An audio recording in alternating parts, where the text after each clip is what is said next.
तो वहां पर जो सन्निकर्ष होता है वह पहला सन्निकर्ष आपका संयोग सन्निकर्ष होता है। चक्षुषा घट प्रत्यक्ष जनने संयोग संयोग सन्निकर्ष। चक्षुषा में देखिए तृतीय है, चक्षु के द्वारा घट, जब घट का प्रत्यक्ष सन्निकर्ष होता है संयोग,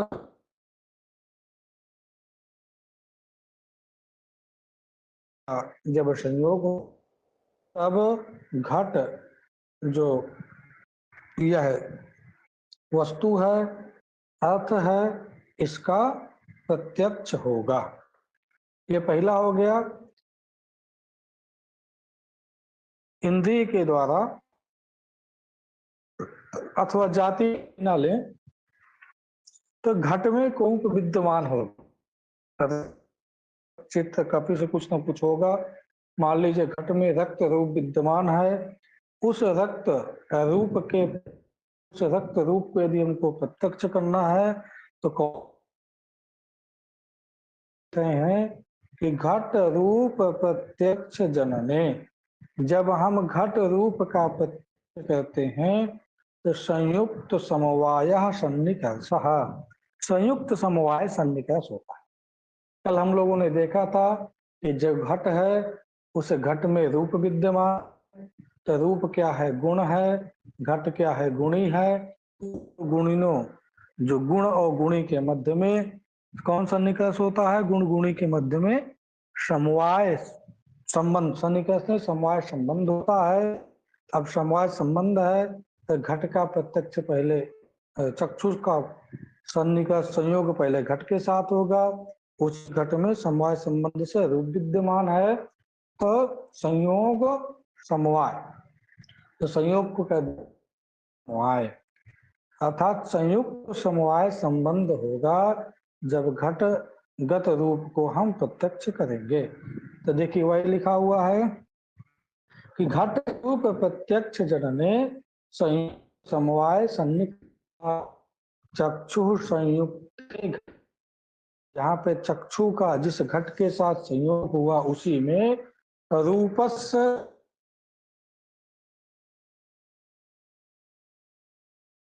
वहीं पर विद्यमान रहता है। दो संबंध, दूसरा संयुक्त।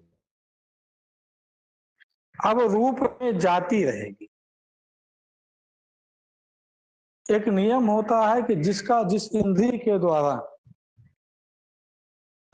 होता उसके जाति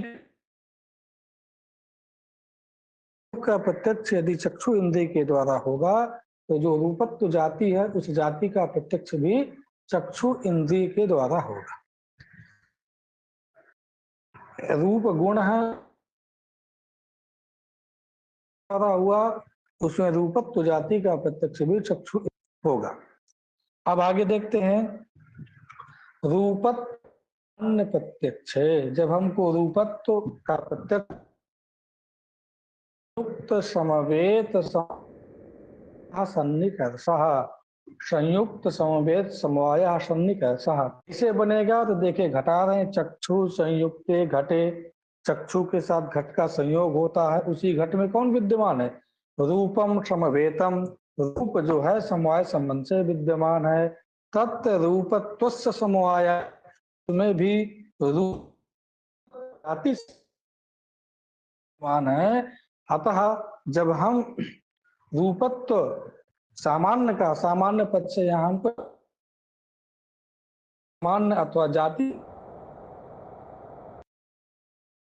उस समय संयुक्त समवाय सन्निकर्ष कारण होगा। ये तीन हो गए। उसके बाद अब ये ध्यान दीजिएगा, इसमें इन्होंने स्पष्ट किया है शब्द साक्षात समवाय सन्निकर्ष, साक्षात्कार तो वहां पर समवाय सन्निकर्ष होता। तो कहते हैं कि कर्ण विवर वर्त्याकाशस्य, कर्ण का जो विवर है, चित्र है, उसमें आकाश, उस विवर के विवरवर्ती जो आकाश, उसी आकाश के सोतत्वात् शब्दस गुणत्वात्, ये आप पढ़े ही है। आसन शब्द क्या क्या है? आकाश गुण पर गुण गुणिनो, गुण और गुणी शब्द क्या है? गुण है। गुण अस्या स्थिति गुणी, जहाँ गुण रहता है उसको गुणी बोलते हैं। तो इन दोनों के मध्य में कौन संबंध होगा? तो समवाय संबंध। तो अब समवाय संबंध से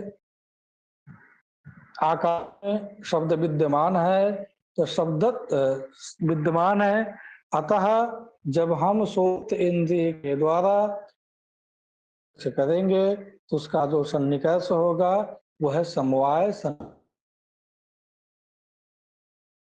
अब शब्द में शब्दत्व जाति विद्यमान है, तो जाति भी व्यक्ति में जाति समवाय संबंध से रहती है, तो शब्दत्व साक्षात्कार, जहाँ पर का साक्षात्कार करना हो तो वहां पर क्या होगा? समवाय समवाय दो हो जाए, तो वही समवेत समवाय सन्निकर्ष। क्यों? सोत समवेते दे, सोत में जो समवाय संबंध से शब्द विद्यमान है, सोत शब्द से आपने समझ लिया क्या लेना है? तो कर्ण विवरवर्ती जो आकाश है वही सोत है। कर्ण विवरवर्ती जो आकाश है वही सोत है, वहीं पर शब्द समवाय संबंध से विद्यमान। तो सोत समवेते शब्द, सोत उसी शब्द में शब्द शब्दत्व समवायात, शब्द में शब्दत्व है, समवाय संबंध से विद्यमान रहता है। अंतिम वाला है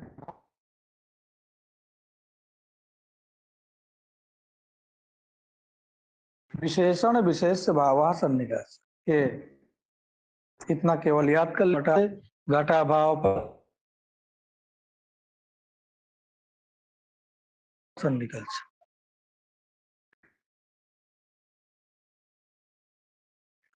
अब कैसे होता है? विशेषण विशेष बता रहे हैं कि मान लीजिए किसी भूतल में घट का अभाव, उस चक्षु का वहां पर संयोग होगा जहां घट का भाव भूतल है। चक्षु संयुक्त ले भूतल, चक्षु संयुक्ते भूतले, चक्षु के द्वारा जो संयुक्त भूतल है उसमें घटाभाव से विशेषणत्वात्, उसमें घटाभाव क्या है? इसलिए इस वो विशेषण विशेष भाव सन्निकर्ष होता है। इस समझने की आवश्यकता नहीं, अभाव में आप विशेषण विशेष भी आगे तो समवाय का भी प्रत्यक्ष होता है, वहां पर भी विशेषण और विशेष भाव बताएगा हम तक। इस प्रकार से यह जो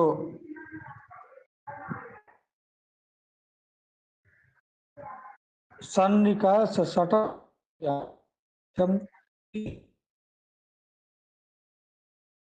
है प्रत्यक्ष बोलते हैं।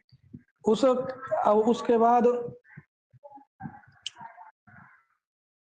बताया था, ये बात भी आप ध्यान दे दीजिए कि करण कौन होता है।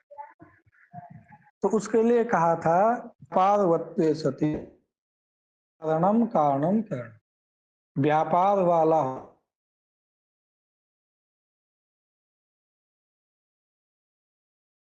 है।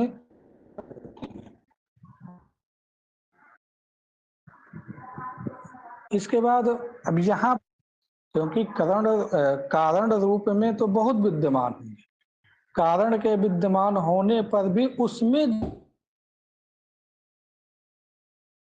बिना वह ज्ञान उत्पन्न नहीं होगा, उसको हम करण पद से ऐसे ये बात है कि एवं सन्निकर्ष सटक जन्यम ज्ञानम प्रत्यक्ष।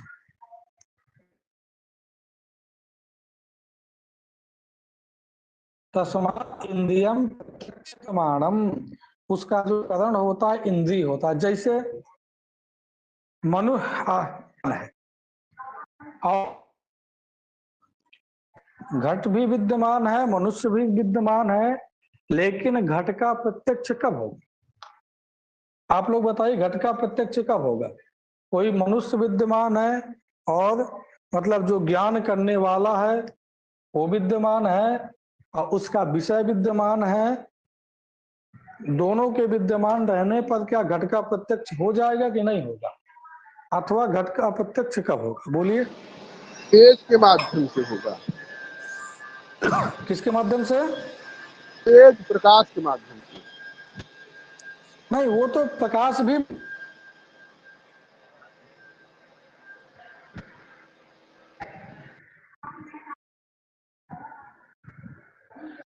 विद्यमान है, घट भी विद्यमान है और मनुष्य भी विद्यमान है, ज्ञान करने वाला ज्ञाता जो नेत्र जो इंद्रिय है वो भी हो सकता है ना, चक्षु। हाँ, देखिए जब इंद्रिय का यानी कि सबको पर भी जब तक इंद्रिय सन्निकर्ष नहीं होता तो वस्तु का ज्ञान नहीं होता है। इसलिए सभी कारणों के मध्य में अतिशयत्व तो कहाँ गया? अतिशयत्व तो गया इंद्रिय में ही गया। इसलिए हम इंद्रिय प्रत्यक्ष ज्ञान के जो प्रत्यक्ष ज्ञान होता है उस प्रत्यक्ष ज्ञान के प्रति जो इंद्रिय होती है उस इंद्रिय को हम क्या मानते हैं? करण मानते हैं। और जो करण होता है उसी को क्या बोलना है? तस्मात् इंद्रियम प्रत्यक्ष प्रमाण। इंद्रिय क्या होती है? प्रत्यक्ष प्रमाण होती है। यह सिद्ध होता है। कैसे सिद्ध होता है? आप स्वयं सिद्ध करिए कि कभी कोई वस्तु वही विद्यमान है, हम जो ज्ञान करने वाला है वो भी विद्यमान है, लेकिन उस वस्तु का है जब तक हमारी इंद्रिय का उसका संयोग न हो। अतः इंद्रिय के बिना ज्ञान नहीं हो सकता। वो कोई भी इंद्रिय हो, जैसे देखना तो चक्षु इंद्रिय, इंद्रिय जो पांच ज्ञान इंद्रिय, इनके बिना ज्ञान संभव नहीं है। ये बात समझ में आ गई सबको?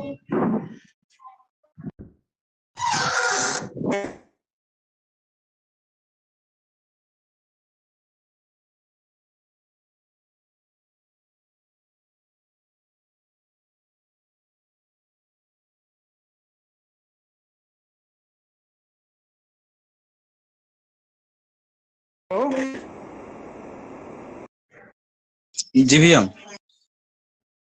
बात समझ में आई? अगर किसी को ना समझ में आई तो बताएं। जी आ गई। चलिए अब मुकेश जी पहला पेज निकाल दीजिए इसका। जी भैया।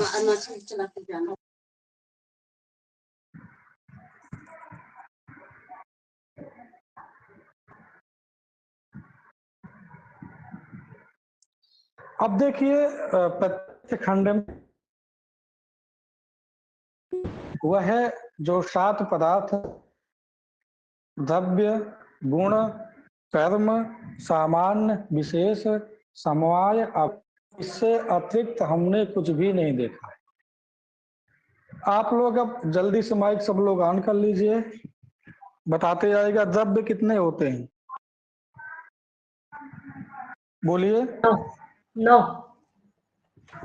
उनका क्रम बता दीजिए, कई किस क्रम से लिखे गए हैं? कभी कभी क्रम भी पूछ देता है।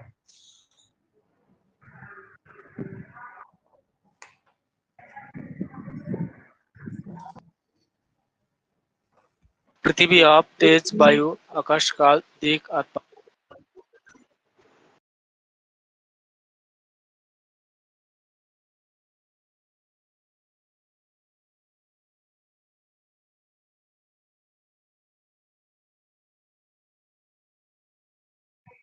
कठिन प्रश्न नहीं अभी।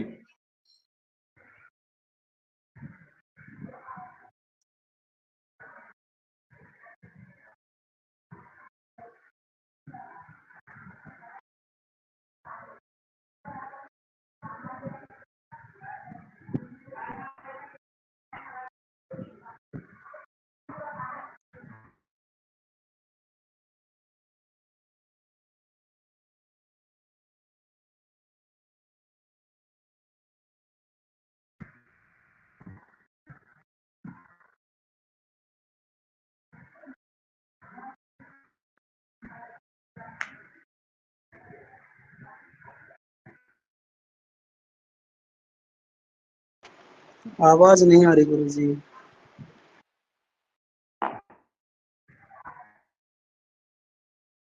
आपको